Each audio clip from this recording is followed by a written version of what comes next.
Just a couple of points before we go back to the meditation.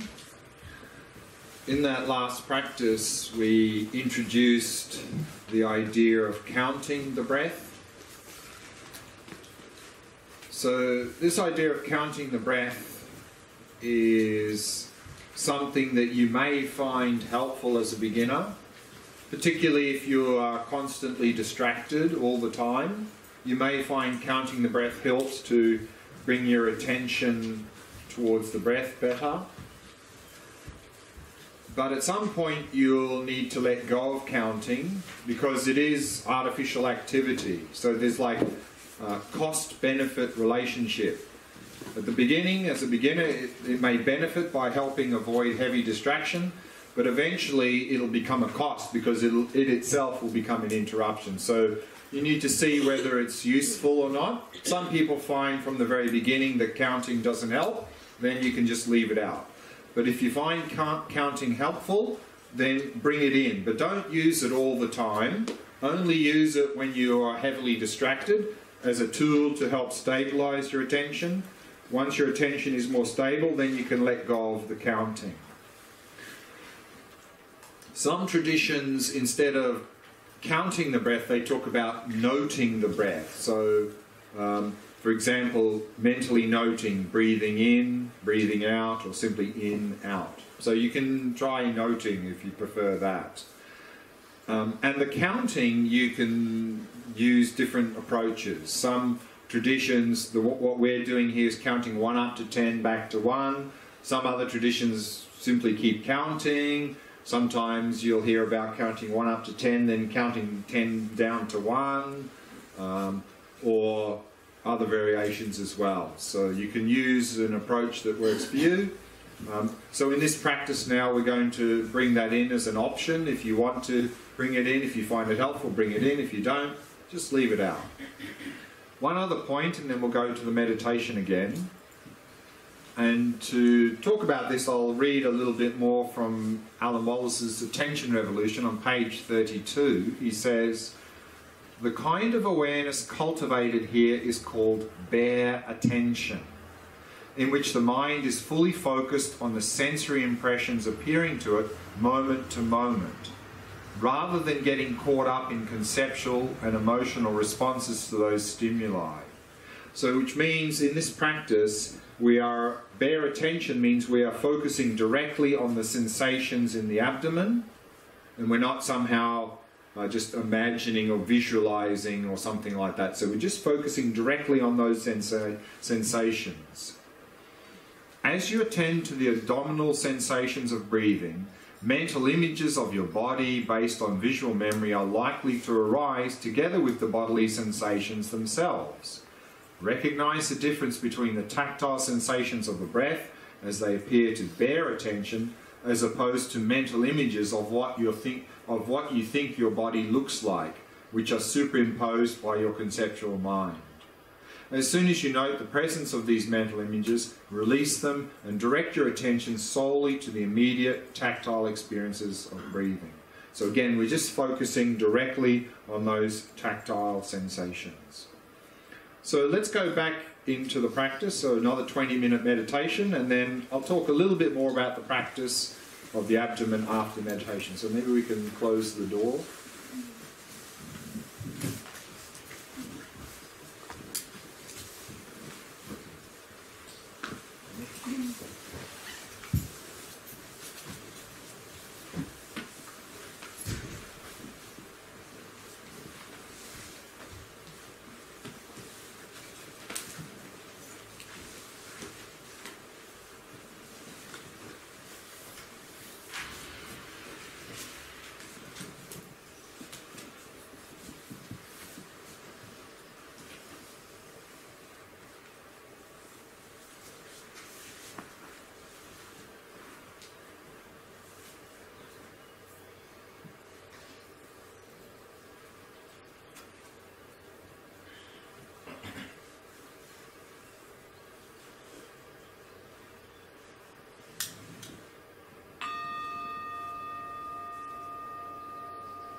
setting the body into a state of relaxation, stillness, and vigilance.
And relaxing more deeply with each out-breath.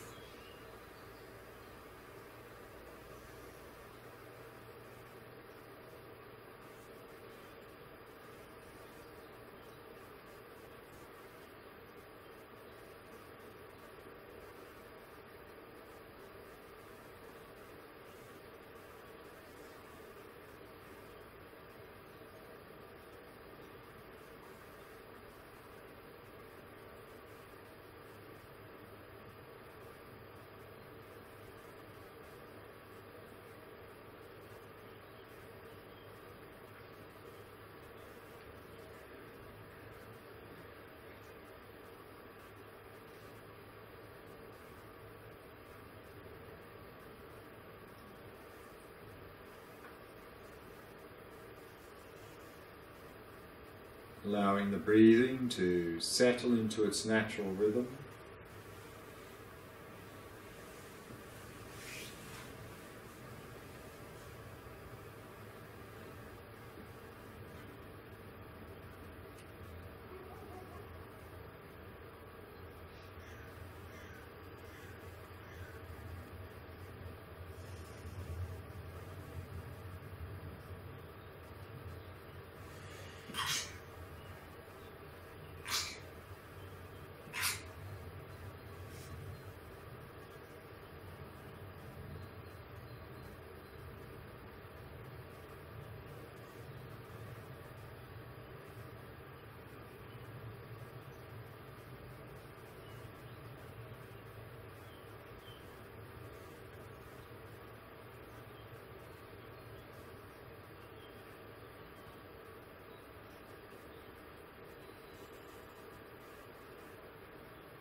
And allowing the mind to come to rest in the present moment. Focusing on the sensations of the breath throughout the body.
Now narrow your focus and focus on the sensations of the breath in the area of the abdomen. Using that bare attention to focus directly on the sensations of the rising and lowering of the abdomen as you breathe.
To help balance the mind, to help overcome any agitation, tension or distraction, you can use the out-breath as an opportunity to relax and release any tension and distractions.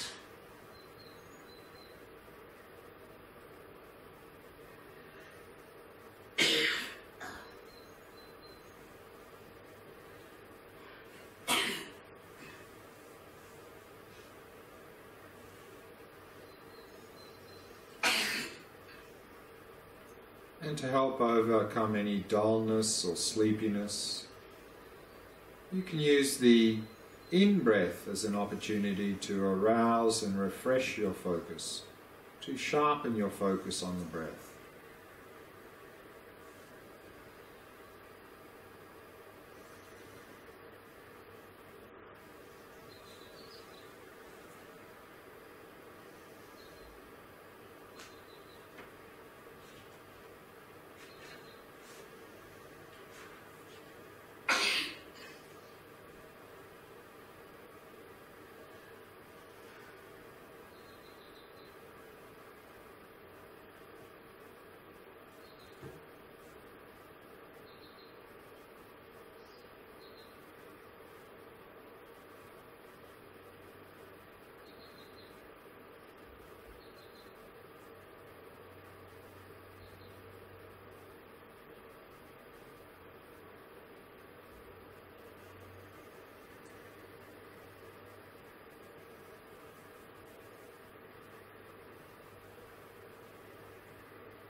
If you find that you're constantly becoming distracted, then if you find it helpful, you might like to introduce counting or noting the breath to help stabilize your attention.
In this Shamatha practice, the actual meditation, we're looking at 4 points, the qualities that we are to cultivate in this practice. And so there are 3 qualities: relaxation, stability, clarity. What object to use for this practice? So remember, use the object that works best for you, and in this retreat we are working with 3 objects: the breath, the mind, and resting in awareness. The tools we are to use, we looked in the last session in terms of the 2 tools of mindfulness and introspection. That mindfulness to hold is to remember the object, to hold the object, and introspection is quality control, is monitoring that mindfulness, noticing if we're becoming dull or distracted, and if we are, simply reapply mindfulness. So now I'd like to look at the 4th topic here, the faults. What sort of faults can arise in this practice? How do we overcome that? And for this we'll use the handout. So if we go over to the 2nd page, up the top it says the sentence, Shamatha is attained by progressing through the 9 stages, and the 9 stages are these 9 stages along this windy road, and we'll start to look at these stages in the evening sessions in a few days' time. So Shamatha is attained by progressing through the 9 stages, relying on the 8 antidotes to abandon the 5 faults. So here we see in that table just below that the 5 faults. So let's have a look at the 5 faults and what are the 8 antidotes to these 5 faults. So the first fault here is laziness, and laziness has 4 antidotes. The first of those is faith. So like everything in our life, if we see no benefit in some activity, then of course we're going to be very lazy when it comes to doing that thing. So similarly here, if we don't appreciate the benefits of this Shamatha practice, we're going to be very lazy when it comes to doing the actual practice. So the first thing to do is to then, if we find ourselves lazy in terms of the practice, is to reflect on the benefits of the practice. And if we reflect on the benefits of this practice, then we'll develop faith. And faith here means faith that this practice is going to benefit us. And once we've developed faith in the practice, understanding the benefits of the practice, that will lead to the 2nd antidote of aspiration, which means we'll want to do the practice. We'll aspire to do the practice. And the more that we aspire to do the practice, the more that we will develop the 3rd antidote, which is enthusiasm, meaning we'll enthusiastically put effort into the practice. So the 3rd antidote is enthusiasm in terms of putting effort into the practice.